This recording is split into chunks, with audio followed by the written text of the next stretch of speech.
네, 안녕하세요. 이번 승리를 부르는 심리기술 훈련이라는 주제로 이제 강의를 하게 된 강원대학교 신명진이라고 합니다. 만나뵙게 돼서 반갑습니다. 오늘 제가 여러분들한테 말씀드릴 거는 과연 심리기술 훈련이 뭔지에 대해서 조금 설명을 드리고요. 그리고 심리기술 훈련을 어렵게 생각하는데 정말 쉽고 재미있게 제가 여러분들 이해하기 쉽게 잘 설명드리도록 할게요. 그럼 한번 이제 심리기술 훈련이 뭔지에 대해서부터 살펴보겠습니다. 제가 제목을 심리기술 훈련은 누구니로 잡았어요. 여러분과 좀 친근감 있게 하기 위해서 이렇게 제목을 잡았고요. 그럼 이런 심리기술 훈련에 대해서 살펴보기에 앞서 중요한 용어가 두 가지가 있습니다. 첫 번째는 기술이고요. 두 번째는 기법이에요.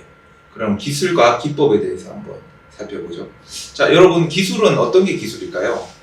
네, 맞아요. 농구에서 사용하는 다양한 드리블도 기술이 되고요. 요즘에 손흥민 선수가 아주 축구를 잘하죠. 감차, 그것도 하나의 기술이 돼요. 그래서 일반적으로 기술은 사물을 잘 다룰 수 있는 방법이나 능력 등을 말하는 게 우리는 기술이라고 불러요. 그래서 육상에서 보면 도움닫기, 발구름, 공중동작, 착지 등 이런 것들이 다 기술이라고 볼 수 있겠죠. 자, 그런데 이런 기술은 아주 중요한 특징이 하나 있어요. 어떤 특징이 있냐면 연습을 하면 향상된다는 게 특징이에요. 기술이란 거는 열심히 연습을 해서 하면 평소에 내가 가진 능력보다 더 향상될 수 있는 게 기술이라는 거죠. 그럼 이 앞에 기술에 심리라는 용어를 하나 붙여볼게요. 그럼 우리는 심리 기술이 돼요. 자, 그럼 심리 기술은 어떤 의미일까요? 기술은 앞서 교수님이 얘기한 것처럼 연습을 하면 향상된다는 거예요. 앞에 심리 기술이에요. 이런 심리 기술은 집중력이 좋은 것도 하나의 심리 기술이 되고요. 자신감이 높은 것도 하나의 심리 기술이 되고, 그리고 불안 조절을 잘하는 것도 하나의 심리 기술이 돼요.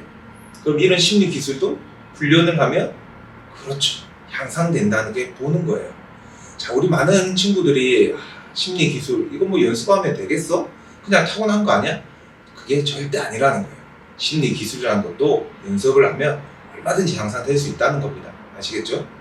자, 그럼 이제 기술에 대해서 우리가 알아봤고 심리 기술에 대한 것도 우리는 이제 이해를 했어요. 그럼 기법이라는 것도 하나 좀 알아주면 좋아요. 이 기법이라는 거는 다양한 심리 기술들을 향상시킬 수 있는 방법들을 우리는 기법이라고 해요. 그래서 예를 들어 집중력을 높이는 훈련들, 양궁 선수들의 대표적인 거죠. 광중들이 많은 곳에서 우리나라 양궁 선수들이 활 쏘는 연습을 하잖아요. 그것도 어떻게 보면 집중력, 그리고 불안에 대한 높은 불안 상에서 대처 능력을 향상시키는 수 있는 기법이 돼요. 그래서 우리 다양한 심리 기술들을 향상시킬 수 있는 모든 방법을 우리는 기법이라고 불러요. 자, 우리는 이제 심리 기술과 이제 기법에 대해서 이제 알아봤으니 과연 심리 기술 훈련은 도대체 어떻게 해야지만 되는가라는 부분에 대해서 좀 설명을 드릴게요. 자, 여기 보는 표를 한번 보겠습니다. 여기 표를 보면 심리 기술이 있어요. 아까 전에 말씀드린 것처럼 심리 기술은 집중력, 자신감, 불안 조절, 심상 능력 등 이러한 것들을 심리 기술이라고 하는데, 그럼 과연 이런 심리 기술은 어떻게 하면 향상될 수 있을까라는 것에 대해서 이 그림이 좀 해답을 줄 수 있어요.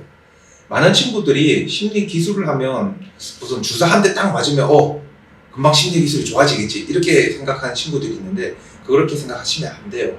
심리 기술은 세 가지. 이 세 가지가 충족될 때만 심리 기술이 향상될 수가 있어요. 그 첫 번째가 사회 문화적 맥락이라는 거예요. 참 말이 어렵죠. 쉽게 얘기해 볼게요. 여러분들 운동선수로 생활하면 감독님하고 코치님하고 관계가 좋아야 돼요? 안 좋아야 돼요? 당연히 좋아야 되겠죠. 그리고 동료 선수들하고 관계도 어때요? 그런 것도 경기력에 영향을 줄 수 있다는 거예요. 심지어는 부모님과의 관계도 영향을 줄 수 있다는 거예요.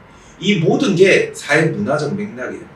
여러분이 심리 기술을 좋은 심리 기술을 가지려면 이런 부모님과 관계도 좋아야 되고, 감독님과 관계도 좋아야 되고, 선수들 간의 관계도 좋아야 된다는 거. 이것도 하나의 조건이 돼요.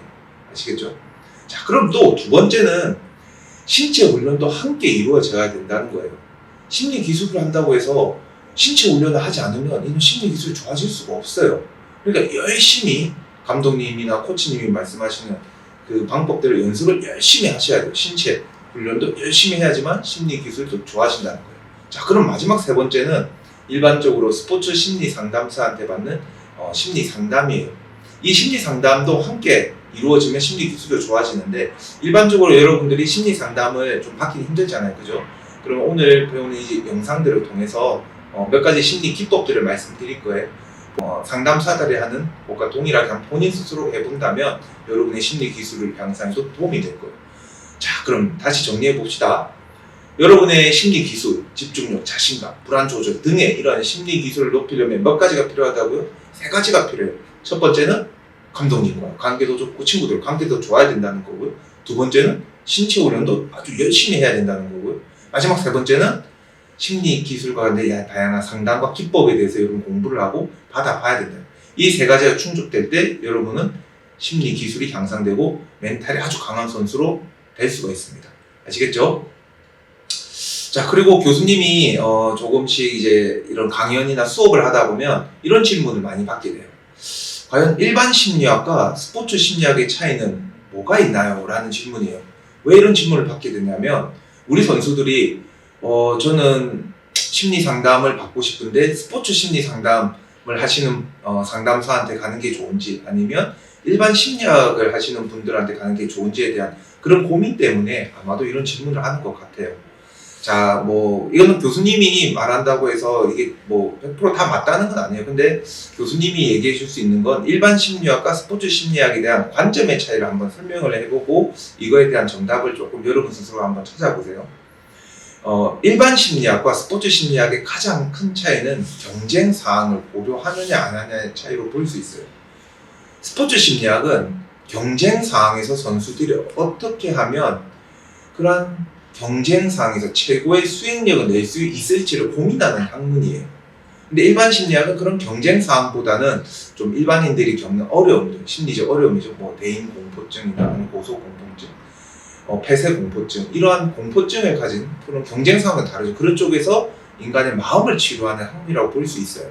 근데 스포츠 심리학은 그런 인간의 치료라는 접근보다는 경쟁 상황에서 얼마나 잘 극복해낼 수 있냐를 따지는 거죠.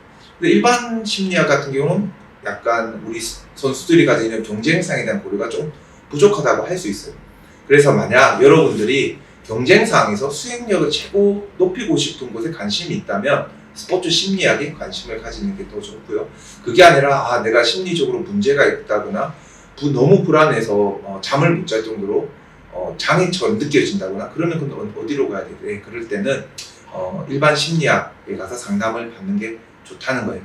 자, 그럼 오늘 이제 지금까지 정리를 해봅시다. 심리 기술에 대해서 우리는 배웠고요. 그리고 심리 기법에 대해서 배웠고, 그다음에 심리 기술을 향상시키기 위해서는 3가지 조건에 대해서 배웠고, 또한 일반 심리학과 스포츠 심리학의 차이에 대해서 배웠어요. 자, 그 다음은 우리가 이제 루틴에 대해서 한번 배워볼게요.